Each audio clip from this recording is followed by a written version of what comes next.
Vitória será o palco da diversidade das artes cênicas brasileiras. É que será realizado na capital capixaba o segundo Festival de Danças Populares. Neste ano, a mostra terá a participação de grupos de danças folclóricas afro-brasileiras, indígenas, latinas, nordestinas, alemãs, portuguesas, pantaneiras e de diversas expressões do Espírito Santo, bem como de diferentes regiões do país. Para contar todos os detalhes deste evento, está aqui com a gente no estúdio o diretor executivo do festival, o professor Antônio Moraes, e o produtor executivo, Anderson Ferreira. Muito obrigada pela presença. Nós que agradecemos. Bom, vamos lá. Quantos grupos do total vão se apresentar? São 20 grupos. São 4 grupos de fora do Espírito Santo e 16 grupos do Espírito Santo, espalhado entre 10 cidades. Que bacana. E aonde vai ser? Como que as pessoas podem participar? A programação acontece na UFES, ao lado do Teatro Universitário. A entrada é gratuita, então a gente convida todos a prestigiarem essas apresentações que acontecerão de 25 a 28 no campus de Goiabeiras. Vocês montaram... Começa agora quarta-feira. Quinta-feira? Dia 25 é quarta. Quarta-feira temos a pré-estreia do evento, dia 24, mas a programação com apresentações de dança e grupos começam a partir de quinta-feira pela manhã. E vocês montaram uma estrutura ali do lado de fora mesmo do teatro, é isso, né? Sim, nós chegamos à conclusão que uma tenda mais ampla do lado de fora atrairia mais o público, né? As pessoas passam de ônibus, passam a pé ali, sempre vê aquela tenda montada e chama atenção, né? Qual o critério que vocês usaram para fazer o convite, para selecionar os grupos? Editais. A gente lança um link, né, com inscrições e os grupos vão se inscrevendo. E o festival já é conhecido, né, por causa da edição do ano passado, que foi muito bem feita, e por causa da história do proponente, que é o Grupo Andora, que já é conhecido no Brasil todo. Então, tem uma rede social muito ampla e já é conhecido pelos vários grupos pelo Brasil. E qual é a história desse festival? Por que ele foi criado ano passado? Como é que ele surgiu? Então, o Grupo Andora, né, está completando 15 anos. Então, um dos nossos sonhos, né, além de realizar outros trabalhos para além da dança, era realizar o seu próprio festival, né, já que uma das formas, né, que o grupo atua também é viajando, participando de festivais.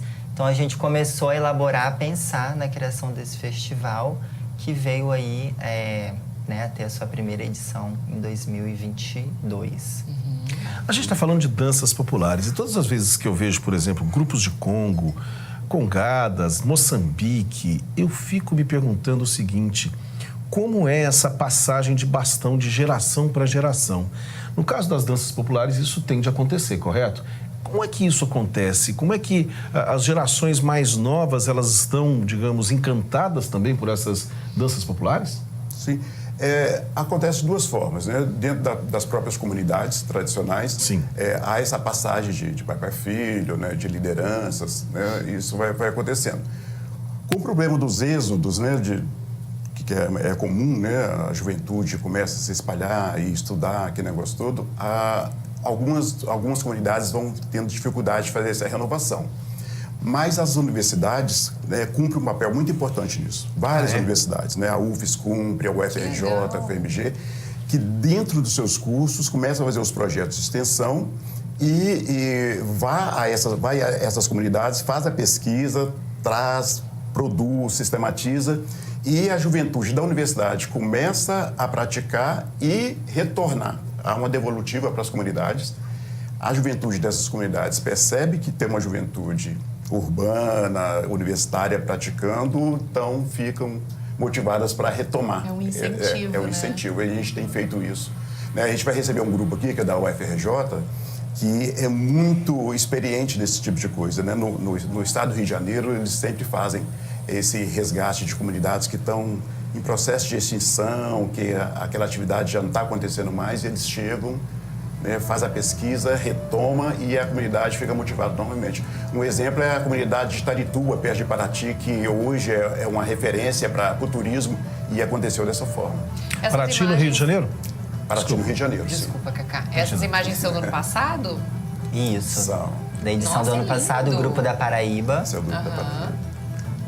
E além disso, né, essa questão que vocês perguntam sobre essa ideia de geração, o Andora, uma referência aqui no estado, por exemplo, quinta e sexta nós iremos receber escolas para assistir essas apresentações. Então, é algo que a gente já estimula essas crianças a ver cores, dança, música. Então, é uma forma que a gente tem de passar esse bastão, né? Vamos falar assim. E na quinta e na sexta também, além da gente receber as escolas lá no pátio do teatro, outros grupos entram nos ônibus e vão para as escolas que não podem ir para UFES. Então a gente vai fazer isso. Então, na quinta e na sexta, na parte da manhã e na parte da tarde, a gente tem grupo nas escolas e tem escolas lá na universidade. Festival. Nossa, que bacana. Agora, quando a gente fala aqui dos grupos locais, a gente é muito habituado a ver, principalmente, morador aqui da Grande Vitória, os grupos da Grande Vitória. Mas imagino que venham grupos também do interior. Vocês podiam falar um pouquinho para nós? Olha só, achei legal, ó. Danças pantaneiras, indígenas, latinas, nordestinas, alemãs, portuguesas. Muito legal, né? Uma diversidade muito rico, não? incrível. Ano passado nós tivemos uma participação muito boa do pessoal de Conceição da Barra, Conceição do Castelo. Tal. Esse ano a gente tem um leque mais ampliado. A gente tem Conceição da Barra, tem Conceição do Castelo, tem Anchieta, tem Santa Maria de Etibá, tem Domingo Martins, Mucurici. Então, a gente tem são 10 cidades diferentes. Vitória, Cariacica, Vila Velha e esse mais no interior. Agora, a gente falou do local, mas eu estou vendo aqui que ele tem uma programação. Eu queria que você, acho que talvez não dê para a gente ler toda a programação, mas pelo menos os horários em que vão acontecer as apresentações. Quinta e sexta pela manhã e à tarde começa às 9h, no horário da tarde às 14 horas e todas as noites às 19 horas. Sempre ali no Teatro Universitário, né? Do lado do teatro. Isso, no pátio ali do Teatro Universitário. No sábado pela manhã nós temos programação na Feira Livre de Jardim Camburi. Legal, hein? E às 14 horas, num projeto, numa casa de acolhimento lá em Goiabeiras, né? Ali na região de Maria Ortiz, especificamente. E o encerramento acontece no Parque Moscoso, na Concha Acústica, às 9 horas da manhã de domingo. Que legal. Nossa, bastante coisa. No parque deve ficar bem legal, né? Tem uma apresentação também na estação ferroviária de Pedro Nolasco. Na sexta-feira. Na sexta-feira, à noite, recebendo os passageiros que chegam de Belo Horizonte. Vocês acabaram expandindo, né, as portas do festival. A ideia é essa. Né? A ideia é essa, que a gente se espalhe pela cidade, pela região metropolitana e tenha a UF só como ponto de partida, né?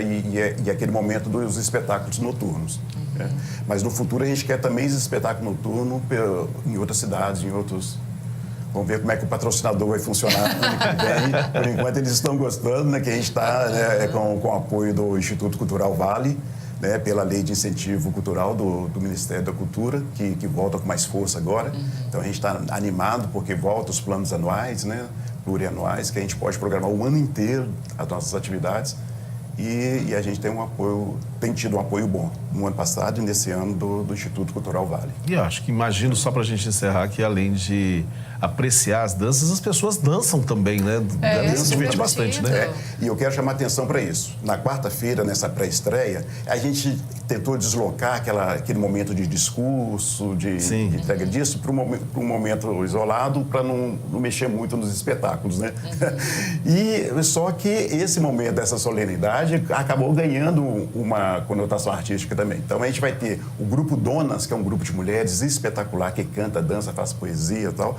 E o grupo da UFRJ, que vai fazer uma roda de jongo no palco do teatro, no dia 24, na quarta-feira. E aí vai ser interativo, que eles vão tocar, cantar e depois chamam o público para participar. Maravilha. Parabéns, viu? Parabéns. Obrigada, vai ser lindo. Muito obrigada.